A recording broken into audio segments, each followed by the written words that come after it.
Muy buenos días, les saludamos hoy desde la Asociación Gente para Servir, em, 9 de febrero, e invitarles a continuar con nuestra lectura bíblica diaria en Hebreos capítulo 6, Éxodo 1 y 2 y el Salmo 40.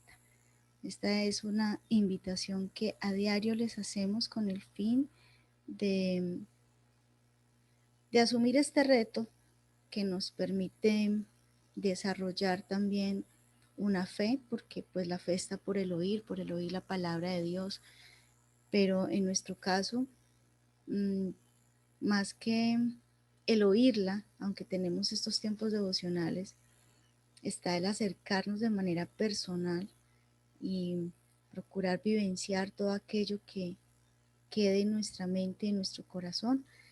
Y bueno, pues con esto en mente, hoy tengo el privilegio de acompañarles en un inicio de los libros que para mí pues son extraordinarios por todo lo que implican y por un contexto histórico que me marca a mí también una realidad espiritual. Y hoy pues quisiera que nos quedáramos un poco precisamente en el libro de Éxodo. Por supuesto, hoy en el capítulo 1, el capítulo 2, vamos a encontrarnos con cosas muy interesantes para adentrarnos en lo que significa el episodio más importante para el pueblo de Israel. El nacimiento de una ley mosaica que iba a determinar una doctrina para la fe judía y a partir de allí el tronco de lo que sería para nosotros los cristianos eh, nuestra fe.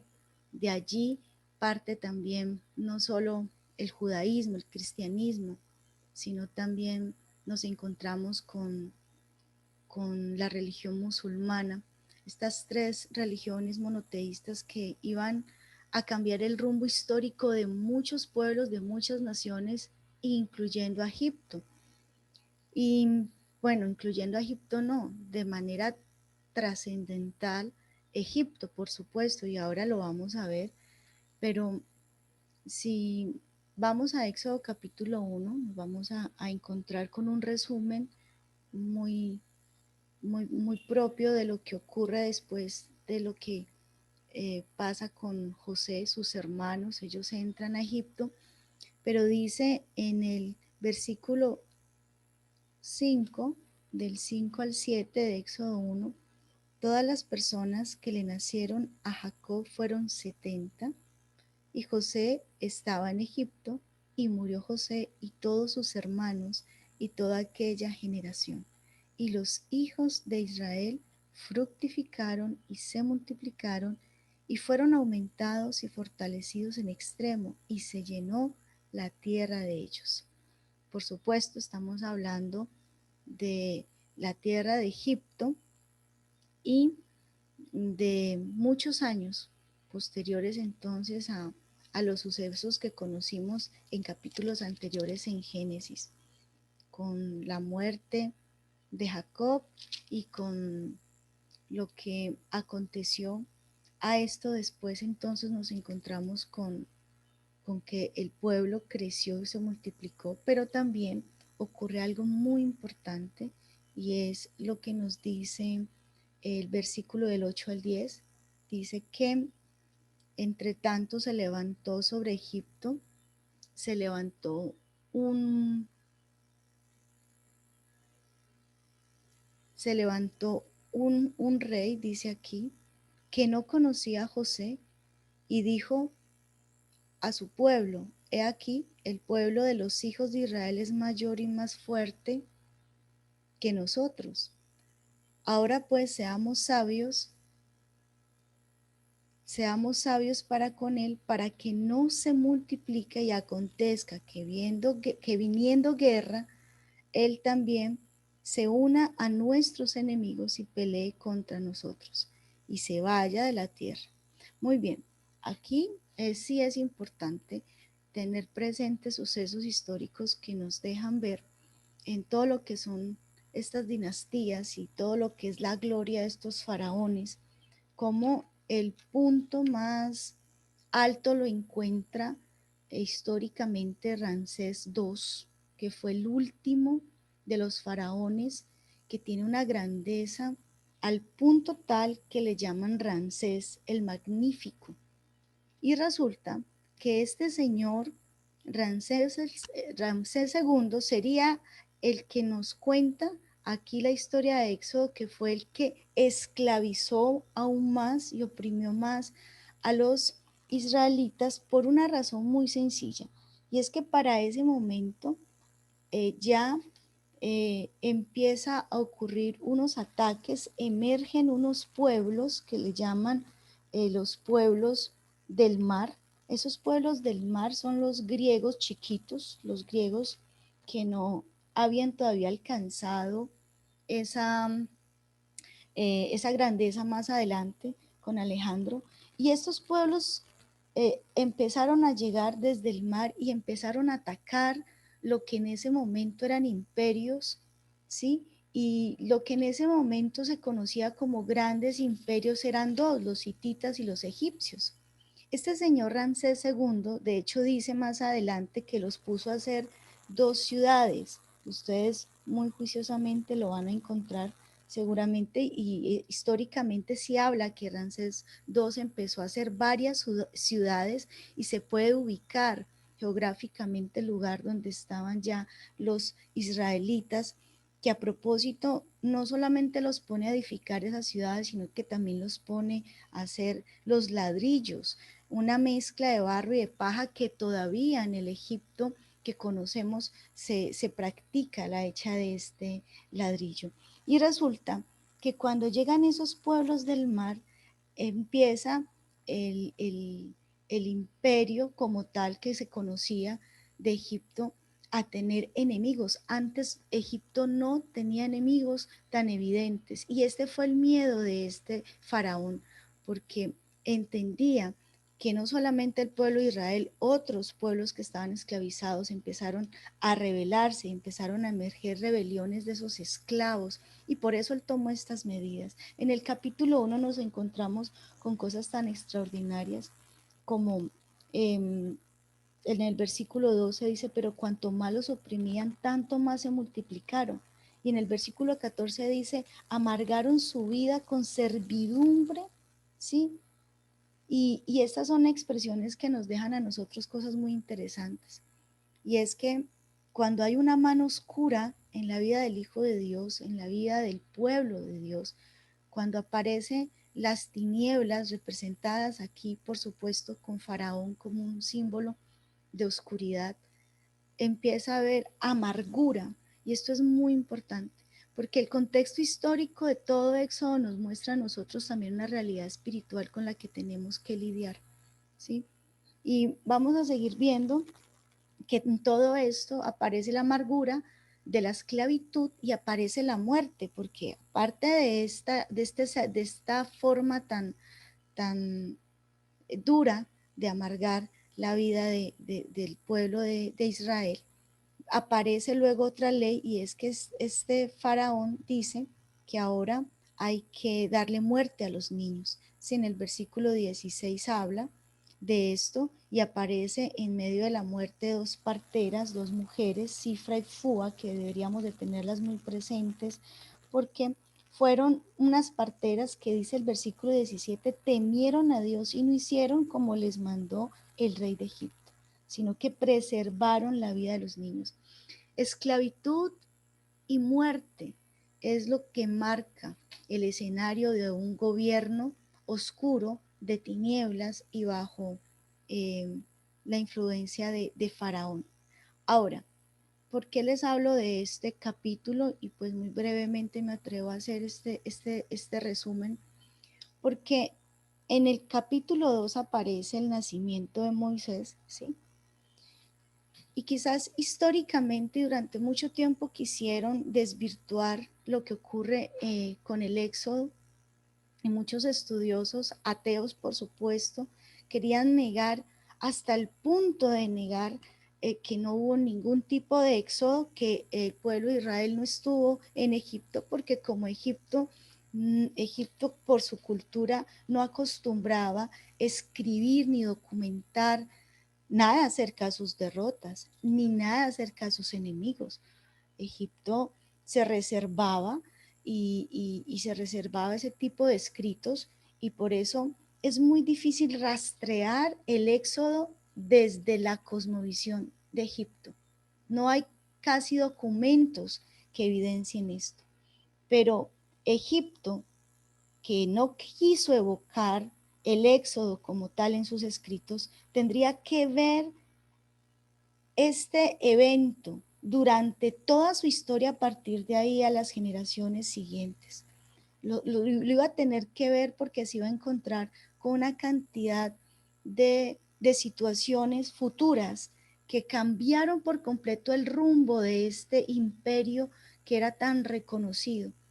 Después de Ramsés II, porque además lo dice tanto la historia como el mismo Éxodo, ahí en el capítulo 2, dice que en el versículo 24 dice, aconteció que después de muchos días murió el rey de Egipto, ¿sí? Murió el rey de Egipto y nace Moisés. Ahí vemos un cambio y ya no está Ramsés II, ahora aparece un futuro faraón que se llama Nefaptat o Nefaptat, como usted le quiera decir. A este sí le tocó pelear no con los pueblos del mar, sino con el Dios de Israel. A este sí le fue mal por completo, porque él marca la caída de un imperio y de un gobierno de los faraones que era sublime, que era tan extraordinario gracias a un Dios que se despertó para pelear por su pueblo. Y yo no me quiero detener mucho esto porque soy una apasionada de la historia como tal, pero quisiera que viéramos un poco de esta historia para darnos cuenta que si bien históricamente hay unas implicaciones muy significativas para el pueblo de Israel y para el pueblo de Egipto hasta hoy, pero no solamente para Israel, para Egipto, sino para el mundo entero. Pero sucede que espiritualmente también ocurre una implicación espiritual, porque este libro de Éxodo nos va a presentar una analogía que nos va a permitir conocer la gracia divina, el poder de Dios en su redención para la humanidad, por supuesto. Y vamos a ver cómo para nosotros, así como Dios libera a su pueblo en ese momento de Faraón, también el Señor introduce un Salvador para nosotros. Cuando Él envía a Jesucristo y lo hace participar de carne y de sangre, dándonos a nosotros también una especie de Moisés, y mucho mejor y superior a Moisés. Y esto es algo extraordinario porque como nuestro Salvador, el Señor Jesucristo viene para librarnos en medio de cadenas, quizás no físicas, pero sí esas cadenas que atan nuestra alma y que no nos permiten adorarle con libertad. La historia de los israelitas se repite en cada alma que busca liberación de esas influencias faraónicas, oscuras, que vienen a esclavizarnos, que vinieron a traer muerte a nuestra vida. El ladrón viene a hurtar, matar y destruir. Y a veces ni siquiera viene como ladrón. Aquí vemos como muchos de esas influencias oscuras llegan para apoderarse y para gobernar. Ahora, todo lo que vemos en la liberación del Éxodo fueron sucesos históricos escritos para nuestra amonestación, desafiándonos, por supuesto, a contemplar el camino de la libertad, porque sí hay un camino de liberación, ¿sí? Y es un camino que está marcado para nosotros y viene por causa de qué, a propósito, porque hay pasajes muy importantes y dice aquí que ellos clamaron y fue el clamor lo que hizo que Dios se despertara, porque Dios no va a actuar en la vida de aquel que no clama, que no quiere. Y todos estos hechos que están escritos y que yo le animo para que usted lea y no solamente lea, sino para que los trate hasta con pinzas, para que se anime también y asista a los seminarios de Antiguo Testamento, porque aquí hay verdades extraordinarias. Hay un pasaje que nos muestra, por ejemplo, 1 Corintios 10, del 6 al 11, la razón de estos escritos, sí, que son tan importantes, porque la idea de verlos como una analogía, como un paralelo de lo que es nuestra vida espiritual, nos lleva a este pasaje. Dice que están escritos, mas estas cosas sucedieron como ejemplos para nosotros, para que no codiciemos cosas malas como ellos codiciaron, ni seáis idólatras como algunos de ellos, según está escrito. Se sentó el pueblo a comer y a beber y se levantó a jugar. Ni forniquemos, como algunos de ellos fornicaron y cayeron en un día 23,000. Ni tentemos al Señor, como también algunos de ellos le tentaron y perecieron por las serpientes.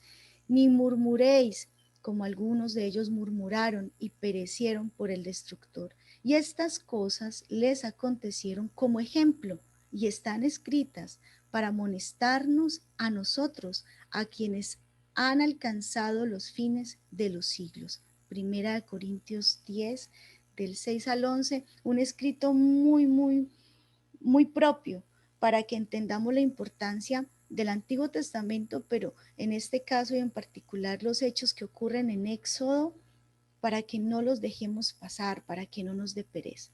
Ahora, yo me voy a atrever a adelantarme un poquito para rescatar algo que quisiera dejarles en esta mañana, y es Éxodo 3, en el reconocimiento del plan que Dios tiene para nuestras vidas. ¿Y por qué lo voy a tomar? Porque es muy importante ver a Moisés como un referente que nos marca el camino. Y hay 4 momentos en un hijo de Dios que cuando está dispuesto a cumplir el propósito del Padre Eterno en su vida, pues se le va a presentar. Miremos entonces, esto es una lectura que corresponde al capítulo de Éxodo 3, me adelanté un poquito. Éxodo capítulo 3, versículo 1 y 7 dice: apacentando Moisés las ovejas de Jetro, su suegro, sacerdote de Madián, llevó las ovejas a través del desierto y llegó hasta Horeb, monte de Dios. Versículo 7. Dijo luego Jehová: bien he visto la aflicción de mi pueblo que está en Egipto, y he oído su clamor a causa de sus exactores, pues he conocido sus angustias. Moisés, entonces, aquí vemos el primer momento en la vida de un hijo de Dios que deja la zona de confort. Moisés iba a comenzar un proceso de reconocimiento en el plan de Dios para su vida. Moisés estaba en una zona de confort donde nada era suyo, pero vivía cómodamente en la rutina de la cotidianidad propia del pastoreo, donde rendía cuentas a Jetro y debía seguir la dirección que su suegro le indicara. Sin embargo, en el fondo del corazón de Moisés sí estaba una frustración, sí había un sinsabor, ¿sí? Porque había un propósito para él, pero estaba ahí en stand-by. Los 2 versículos anteriores muestran entonces el inicio de una decisión que Moisés debía tomar. O continuaba pastoreándole las ovejas a Jetro, o elegía pastorear las ovejas de Dios. La segunda opción, por supuesto, le implicaba entrar en un sismo familiar, en todo un terremoto laboral, personal. Tenía 80 años y tenía que pasar por cambios muy fuertes para renovarse a un nuevo estilo de vida que por supuesto le iba a demandar mayor consagración a Dios, sin ser independiente de Jetro para ser dependiente de Dios y dejar los problemas pequeños, porque ahí no habían retos, ya sabía cómo hacerlo para enfrentarse ante un gran reto, también ante grandes problemas. En términos prácticos, para Moisés era más conveniente seguir cuidando las ovejas de Jetro que asumir, por supuesto, una responsabilidad tan grande de liberar, de guiar, de cuidar al pueblo de Dios. El segundo momento con respecto al reconocimiento del plan de Dios en un hijo de Dios para liberación es, eh, es entender que, que Dios espera que seamos sus instrumentos. Génesis 3 del 9 al 10 dice: el clamor pues de los hijos de Israel ha venido delante de mí, y también he visto la opresión con que los egipcios los oprimen. Ven, por tanto, ahora, y te enviaré a Faraón para que saques de Egipto a mi pueblo, los hijos de Israel. Si Moisés no era instrumento de Dios, iba a seguir siendo instrumento de Jetro, de cualquier otro. Dios siempre, cuando da a conocer su plan, ¿sí? Yo quiero que lo tengamos muy presente. Cuando Dios, nos permite conocer su plan, es porque también quiere hacernos parte de ese plan y convertirnos en su instrumento. El método de Dios para dar respuesta al clamor del que lo busca en momentos de crisis siempre serán los hombres. Y en algún lado yo sé que hay alguien que está esperando la respuesta de Dios, pero esa respuesta va a venir a través de una vida y usted puede ser esa vida. El tercer momento es entender que Dios espera que le digamos sí ante el reconocimiento de este plan.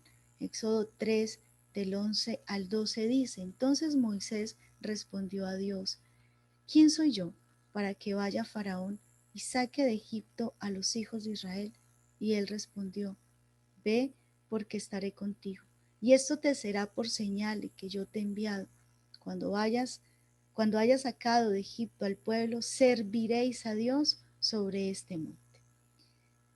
Hay muchas razones por las que podemos decirle no a Dios, pero una de las más comunes pues tiene que ver con la santidad, puesto que todo plan de Dios, sí, es imposible llevarlo a cabo si Dios no está con nosotros, si Dios es un Dios santo. Y sed santos como yo soy santo, dice el Señor. Jesucristo también nos dice: no me ha dejado solo el Padre, porque yo hago lo que le agrada. Así que si hay asuntos pendientes, ¿sí?, que sabemos que no santifican a Dios, si tenemos pecados inconfesos que quizás no estemos dispuestos a dejar a un lado, también va a ser muy difícil aceptar el plan de Dios para nuestra vida. Así que un motivo por el cual no vivimos el plan de Dios es también, aparte de esos pecados inconfesos, el no vivir en santidad, es el miedo, un miedo al fracaso. Le tenemos miedo a ser rechazados. O también está el miedo al sacrificio, a comprometernos, a pagar un precio. O a veces tampoco simpatizamos con los planes de Dios. En el caso de Jonás, él tenía un plan, Dios se lo planteó y a él no le gustó ese plan. Moisés tenía muchos limitantes, por supuesto que sí. Y esos limitantes tenían de todo un poquito, pero sobre todo en él había una inseguridad ante un desafío muy grande por unas culpas del pasado. Usted que va a leer muy juiciosamente Éxodo se va a dar cuenta, en el caso de Moisés, pues que ahí había un pasado que le culpaba. Pero no miremos a Moisés solamente, porque yo creo que todos tenemos nuestro egipcio enterrado y a veces nos da miedo que alguien lo desentierre. Pero yo quiero decirle algo, y es que Dios no llama a nadie que no se haya arrepentido legítimamente. Y aunque el fantasma de Moisés se había consumido en las arenas del desierto durante 40 años ya, el diablo se había encargado de mantenérselo vivo en la mente de Moisés y traía culpas, ¿sí? Pero la presencia de Dios y la santidad del Señor y el caminar con Él consume todo engaño de Satanás, y a eso nos llama el Señor. Hoy quiero hacerle una invitación, este es un desafío.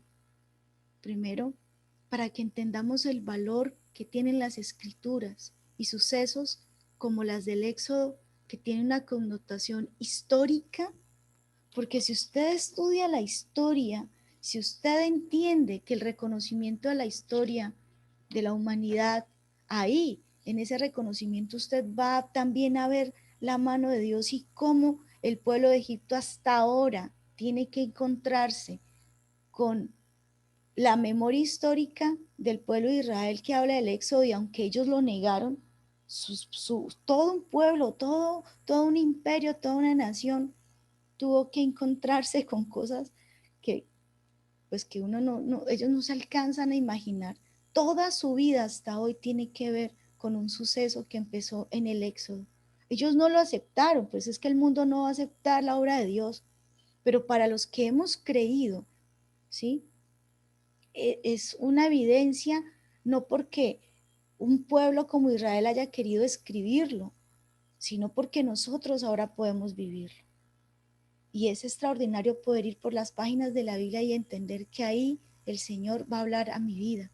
Y dejarle también entonces un desafío, y es que se levante a recorrer el camino de la liberación, de la libertad, un camino de santidad para cumplir el propósito de Dios en su vida, un camino que para el pueblo de Israel fue marcado por Moisés, pero para nosotros es marcado por Jesucristo. Él es nuestro el que nos liberó, el que vino a quitar esas, esas cadenas, ese, ese imperio faraónico, ¿sí? Ese sistema faraónico que nos esclaviza, que nos lleva a vivir amargura y que nos lleva a vivir en la oscuridad de la muerte. Es necesario que nos levantemos a recorrer ese camino de santidad que el Señor nos está mostrando para cumplir su propósito y vivir la realización. Moisés a sus 80 años vivió el propósito de Dios. Yo le invito para que oremos en esta mañana y para que usted haga una oración personal y le diga al Señor, Señor, aquí estoy. ¿Cómo no he de querer vivir conforme al plan que tú tengas para mí? No importa la edad que tenga. No importan las cadenas que he llevado en mi alma durante muchos años.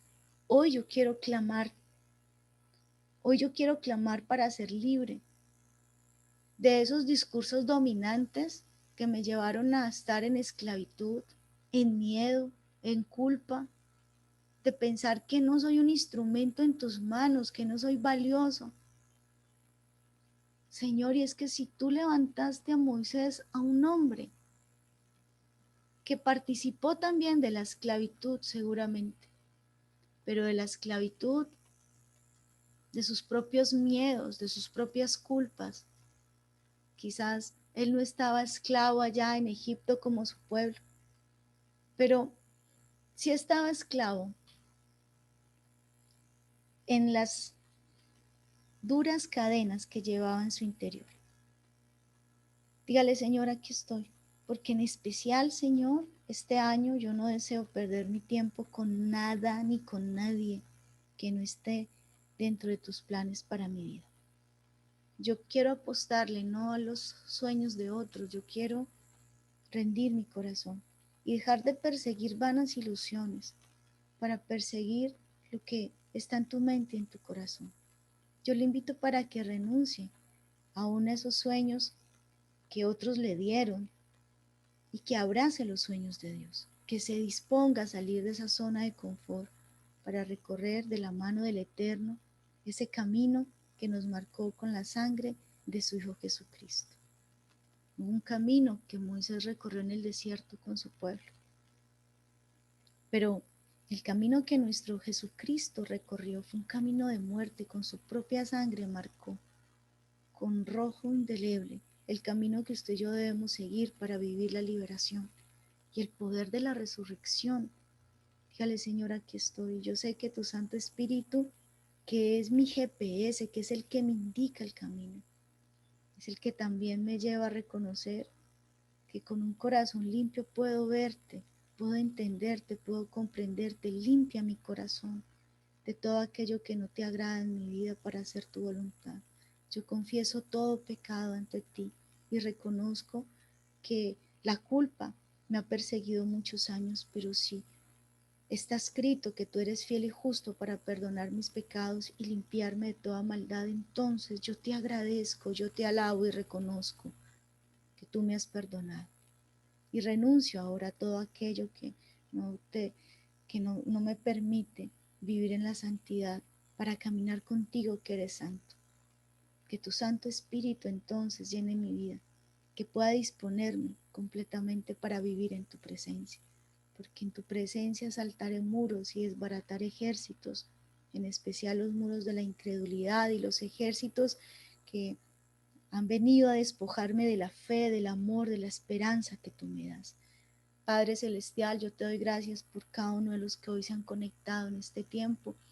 Te pido que tú escuches la oración que ellos hacen hoy para que experimenten libertad y vivan, Señor, conforme al propósito y al llamado que tú les haces en este día. Te lo pido en el nombre de tu Hijo Jesucristo. Amén. Muchísimas gracias por acompañarnos en este tiempo devocional en GPS. Les esperamos entonces mañana de nuevo a las 5 de la mañana. Hoy tenemos ayuno a mediodía y les dejo con esta canción.